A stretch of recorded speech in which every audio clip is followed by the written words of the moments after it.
Spoiler alert. Yeah. Oh boy. Will be quite challenging. Yeah. And For a multitude of reasons. Jesus. I'm like, only on television. oh wow, Jeremy, I could talk to you all day about this. Nice, That's man. about the time. And The Chosen. So you've been playing a lot of different types of roles, doing voiceover work. How is that different than how you approach The Chosen? Well, I'm not playing Jesus in any of those other roles, so, obviously playing Jesus requires a lot of deep thought and consideration given who he was and what he means to so many people around the world, including myself as a Christian. And I think there's a certain reverence that I have for the character. There's an endless supply of complexity with Jesus. I mean, he's the most difficult character I will ever play. I think any actor, he's the most difficult character just to play, just because of who he was. And so I don't take any of it lightly, and I strive to honor him in my portrayal. And The Chosen's seen a big increase this year, and you even got to visit the Vatican and Pope Francis. How has that impacted you personally and in your faith walk? Oh, that was pretty trippy. The last time I met him was 2 years ago, and it was my second time meeting him. The first time, I'm pretty certain he had no idea who I was, and then the second time he says, "Oh, Jesus." I'm like, only on television. So he's got a really good sense of humor. He's very funny, and he's charming, and he's a man after Christ's own heart. And we kind of saw Jesus get a little more raw and emotional in the last season. Does that carry into the next season? You ain't seen nothing yet. Yeah. Yeah, this season 5 will show the world colors and emotions of Jesus that nobody's really tried to capture on film before. Nobody's gone to the depths of the interpersonal relationships between Christ and the Pharisees, the authorities, the disciples. Nobody's explored this in the way that we're exploring it. And so, as the human side of him, we're going to see things that we've never seen before. And I'm really proud of that, because it's I think, giving a much more complete and relatable portrait of who Jesus as the man could have been. Obviously, we don't know for certain, but everything that we're doing is always trying to stay in line with Bible and Scripture and tradition and what we know of our faith, and what feels true and authentic and just.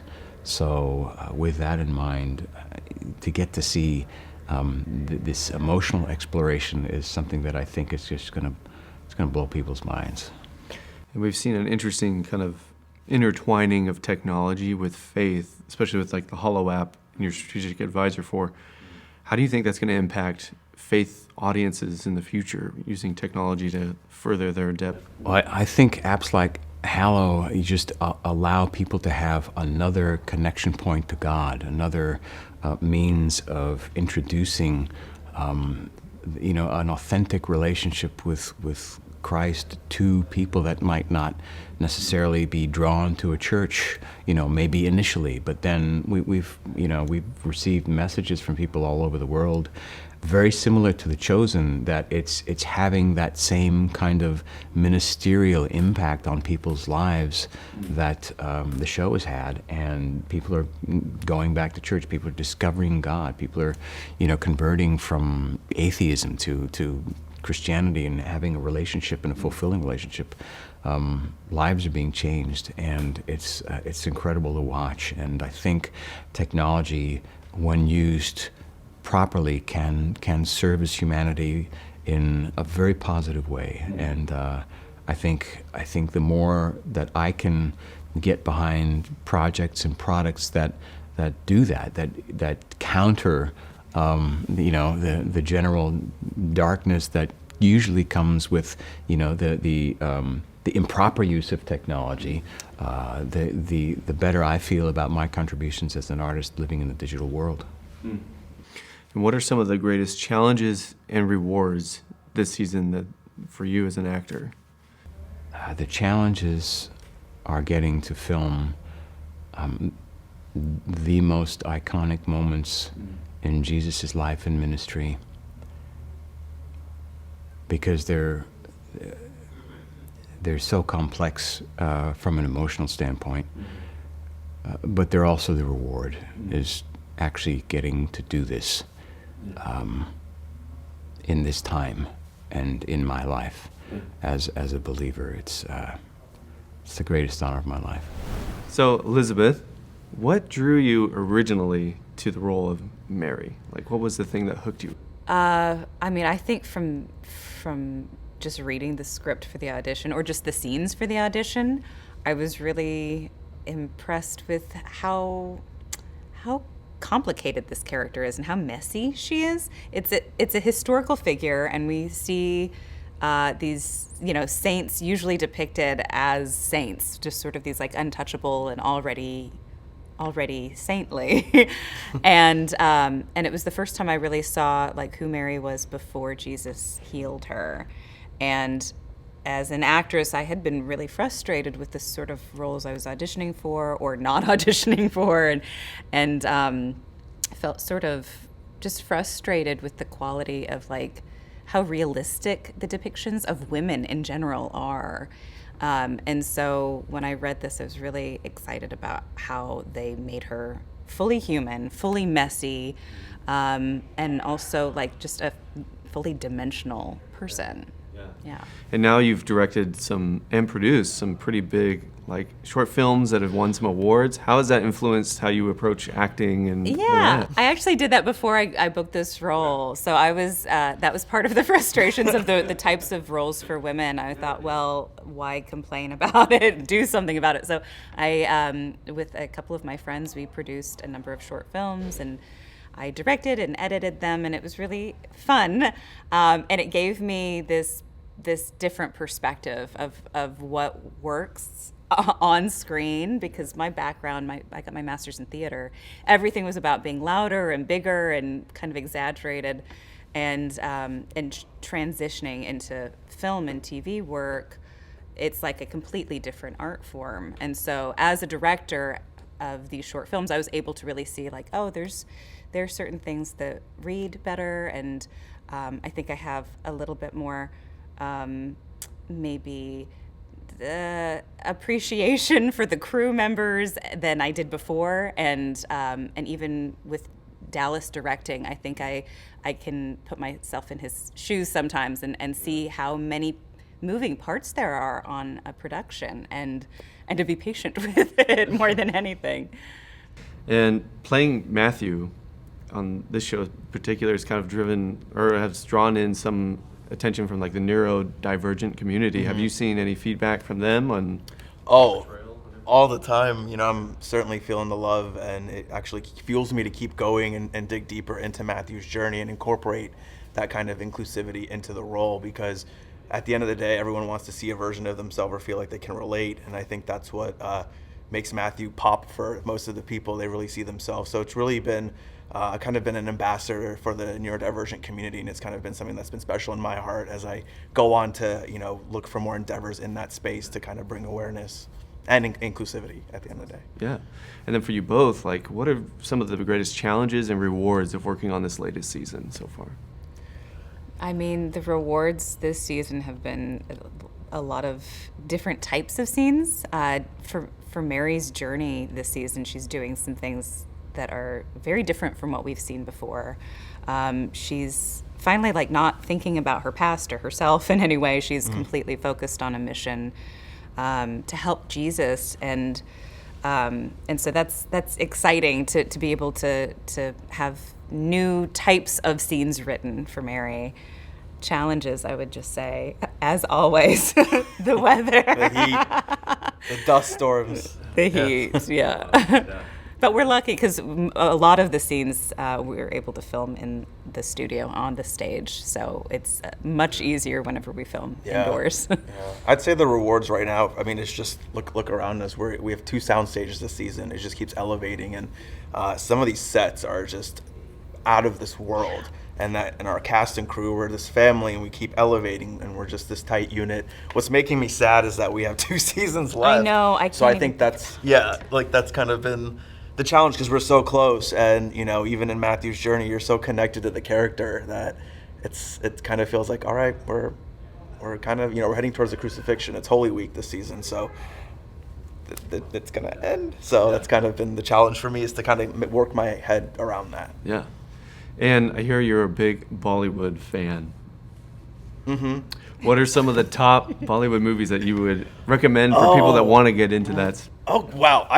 Jeremy, I could talk to you all day about this. I think the world was really introduced to that kind of cinema through RRR last year, very action-packed film. So that's a movie I'd watch. I grew up watching a director named Sanjay Leela Bhansali, and he has Devdas. That's a big picture.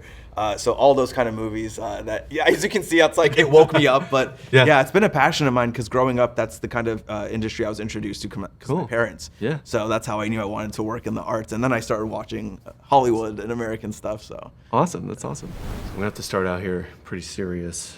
So, Are we going to talk about your chosen socks? well, serious? that was on I the didn't list. talk that. Yeah, we got the fish. Yeah. You rock the fish. I hope we're catching Serious that. subject. Very nice. Thank you. He's very serious about fish. It's a family And business. socks. But more serious note, Super Smash Brothers. Whoa. Okay. We are talking about Super Smash Brothers right Nothing now. more serious. Okay. I want to let you know that all the combos are running through my head right now. I know all the percentages it'll work. What player am I playing against? Okay, what character? I'm obviously top 10. Greninja. Am I playing against his... What are you playing now? Cloud. Cloud? I use Cloud. I don't think you understand what you've unleashed right It's now. very real. I've deleted it from my Switch because I'm no. so addicted to this game. He is. He's addicted to just absolutely destroying, the taking pulverizing. of souls of others. There is no mercy. He knows. I invited him to play over for fun. I didn't realize I was like cashing in like a sobriety chip for Yeah. him. Like, he was just coming. He's like, You don't oh know no, what it's you do. oh no, you don't. Beast. It's been months. I haven't played in. Oh, and you're not teching, and you're not teching. Oh, that's a shame. I'm so, dude. And you're just setting up. Yes. like right And punished. It's true. It's Good true. game. Want to go again? I still have his grin seared into my brain. Just that. I don't get happy when I win. I just get sad when I lose. It's just yes. But yes, the Chosen meets Super Smash Bros. If I can be a character next time, I'm in. I was about to say, Yeah. can we do a crossover, get some of those characters in there? 100%. Honestly, I wouldn't mind taking a weekend. Judas and just the making- backstabber. He's got Oh, there you go. I could be a Andrew sword. the fisherman. A Yeah, sword like me. the villager. Great. That's awesome. So you've worked on shows like SWAT, Shameless, and these other ones. How does that influence your coming into The Chosen? That's so funny, actually, because I also think of it sort of in reverse. Like our time on The Chosen, we have the best family, the best, cast, crew, and I feel so comfortable on sets now because it feels like we live here for months at a time. That when I go on other shows, I just feel more at ease. I feel more able to do the work and meet people where they are, and I really thank The Chosen for that. That's awesome. Yeah. Totally agree. Yeah. And I just look at your experience and I'm like, this guy's awesome. And then with Judas, I feel like you've taken a pretty different approach than what we typically see, kind of like Judas is seen as the villain in the background, but this one's much more like humanized, I think, which is interesting. How do you feel about your portrayal of Judas this season? Well, it just seemed like the only logical path to take because in any case, it's very easy to look at someone and judge them for their harshest deeds and very easily paint a simple black and white picture of someone. But as a performer and what we learn in our schoolings and what naturally comes to breaking down a character is that they are human. And honestly, the best part about playing bad guys is realizing, oh, they have reasons, they're complicated, and then cheering them on because they're the bad guys. They're a lot of fun. Yeah. And realizing that there is so much complicated emotions that go into that. So honestly, I didn't see any other way to play it. That's good. And then on this season in particular, what are some of the challenges and rewards for you both so far? I'm gonna say it's been a pretty smooth sailing season, because generally with The Chosen, it's like the opposite of that. We're like boiling alive or freezing to death, or we're like being bit by mosquitoes and some other mite creatures. I have to 100% agree. You answered that question. My immediate answer was going to be the heat. But then I realized, but look, we're in this very air-conditioned palace right now. That's So definitely, it's been an easier season, which I'm a fan of. Yeah. Wonder what the next season's going to be like. Probably won't be like this. no. Spoiler alert. Yeah. Oh boy. Will be quite challenging. Yeah. And For a multitude of reasons. Yeah. And this season's kind of starting to move into maybe like a grander scape in a way, with Jerusalem and everything else coming up. How has that impacted your characters in particular with the whole scope of the story? Oh, I think it's just brought all of the emotional stakes to an all new high, especially with the production value. You're looking at the sets and everything, the cameras that we're using to film. Everything is on an 11 now. The story, the plot, the characters, everybody feels that. And so when you go into a scene, you can sense that, and you don't have to fake that emotional depth or urgency, because it surrounds you now in this amazing set of Jerusalem and in the amazing scope that this season portrays. Well, this is exciting. A new season, new challenges, but new rewards. How's it been for you guys on the new season? Yeah, it's been pretty good, huh? It's been nice, Tell us man. about it, Abe. Yeah, I mean, I think this season is obviously we're scaling up in some ways. There's, as you can see all around us, there's like kind of new worlds being constructed, and so it's really nice to just show up and it's kind of like Christmas, like, oh my God, you're looking at the small details, and all of that just comes in to help. But without a doubt, season 5 is taking us for a ride. Shahar and I, our characters have. We got nice moments. We got some good moments, Very nice yeah. moments this season. The two of us and with John, we get a little bit We of got some action good, on our own. Yeah, the inner circle of Jesus is happening. Yeah. It's happening. Yeah. It's it's like the way the nature of the beast of filming. You do it in sections. So we started. Now you're catching us in the days that we're doing interior stuff. So we're on this huge set. There's 2 gigantic sets, and we're inside really a reality. The set design of this show is something that is just gets to levels that I don't think can be compared to it. It's incredible. So we are living in these realities indoors. Everything from every little detail is painted and ready and beautiful. So for us, it's really nice because we're existing in this reality, and everything all around us feels so real. And then the way we started the shoot, it was the complete opposite. So now we're in a very intimate situation when everything is very closed down and intimate, and before that we started huge. Everything was big. Outdoor. So here the sets, the indoor sets are gigantic, but the beginning it was like every day for 3 weeks, 600 people all day, crazy, like. Yeah.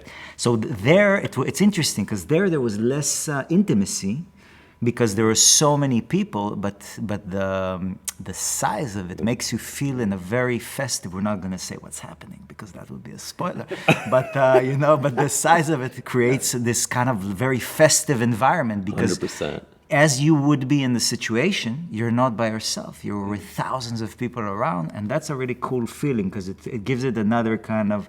You don't, again, in both scenarios, the interesting thing is that you don't have to do anything. It there. takes care of itself. The excitement is there because of the people, and the reality is there because of this incredible set design of James Cunningham. Yeah. So shout out to James. No, come on, he's been making this show what it is. So it's really. It's awesome. Yeah. Yeah. And you've studied at Shakespeare's Globe and Rutgers. How would you approach stage versus on camera? That's a fantastic question. What's funny? There's this this season, there's a, I don't want to say too much, but there's a few lines that are taking from something that was translated around the same time that Shakespeare wrote most of his plays. And it's really funny that it has sometimes has the same kind of structure of Shakespeare's verse. Again, this is me maybe making it, maybe kind of forcing it into it. But the iambic pentameter, pa-pam, pa-pam, pa-pam, pa-pam. So every once in a while, I'll have a line and I'll realize, like, man, this is verse. This is really verse, and that's fantastic. That's just really, really fun to work with. But I think in general, this genre is epic. And Shakespeare is epic. It's in the same realm of size, of circumstances that are very, very heightened, and yeah, there is a lot of similarities. The one thing that leads this production is the writing. That's the one, the one thing that is leading it. So it's something that is, you don't have to, again, you don't have to do much heavy lifting when the writing is so good. Yeah. Abe, for you coming from like working in mental health and now into acting, how has that been an advantage coming in? There's a component of mental health which is like to try and understand what people are going through. My work in New Mexico, like on the reservations or in disparaged communities, it really showed me that people were going through some very, very tough stuff in their life. And you get really up close and personal with that. And it's not too far off from what we're doing here. Obviously, the difference is that I'm taking these on for myself under this creative world umbrella that we're doing. But I think for the most part, man, clearing your mental or achieving a place of mental stability is definitely an undervalued resource in our everyday lives. So it's I'm always glad to apply that, and that job for 100% showed me things and changed things in my life, without a doubt.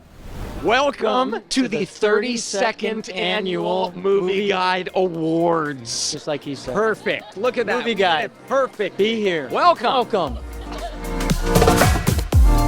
Get ready for a night celebrating the best in family-friendly, faith-based entertainment. I mean, no one said it yet, but are you guys having a good time? Go! Great American Family presents the 32nd Annual Movie Guide Awards. Thursday, March 6th, only on Great American Family. If you enjoy videos that follow your values like ours and you want to help us continue, go to movieguide.org/donate, because we're actually a nonprofit. You may not know that, but we're working in Hollywood every day to help families have more choices that follows their values. And also subscribe right now.